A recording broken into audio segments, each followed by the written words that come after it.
the aid debate? It's so different, isn't it?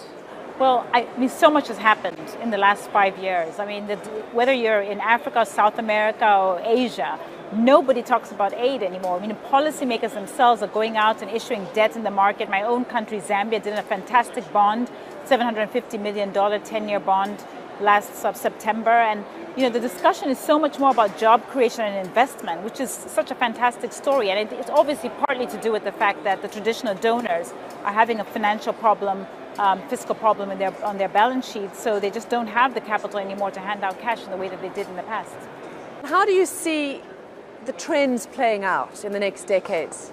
So I'm an eternal optimist. I'm probably the wrong person to ask, because I do believe that the structural and fundamental structures of Africa right now are poised for a very good few decades. If you look at an economy through the lens of capital, which is basically money, labor, which is basically how many people do you have and what skills do they have, and productivity, which is just how efficiently do they use capital and labor, the trend is very clearly in favor of Africa. We've got a very solid fiscal story. The debt to GDP ratios in Africa today at the sovereign level are nowhere near the burdens that we're seeing in Europe and the United States. The labor story is very positive. 60 to 70% of Africans are under the age of 25. So a young population dynamic that needs to be leveraged. So definitely we need to invest in skills and education to make sure that we get the best out of this young population. And then in terms of productivity, this continent is a great absorber of technologies and all the things that can help us become more efficient. And therefore these three key drivers, capital, labor, and productivity, help spur economic growth. Now, is it going to be smooth sailing? Of course not. There will be volatility, but I think the real investors in Africa will be able to make a delineation between risk and uncertainty. And it's all about Africa's commodities, Africa's resources, and that's not necessarily just the minerals. It's land, it's water, isn't it? So that's a brilliant question, because actually the answer is no. I think it's really about the structural things that I mentioned, capital, labor, and productivity. Why do I say that? Let's take a look at the African stock markets. There are about 20 stock exchanges in Africa and about 1,000 stocks that trade in Africa.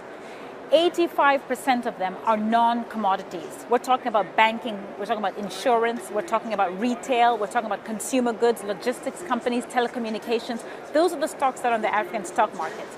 In a way, you've become the poster child of Africa's success story. You're flying around the world, waving the flag. Do you feel like that? Do you feel a responsibility to? Well, I suppose for me, I feel a responsibility to tell the truth. This is a great continent. I went to primary school on this continent, secondary school, university. I've worked on this continent.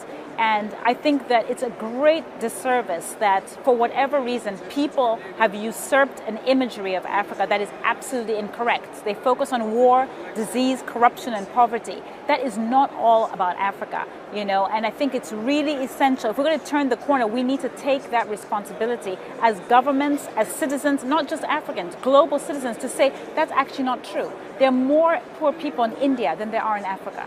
More poor people in China than there are in Africa. But somehow there's a stigma for decades that's been associated with the African continent that is completely unjustified. And it's that I find objectionable.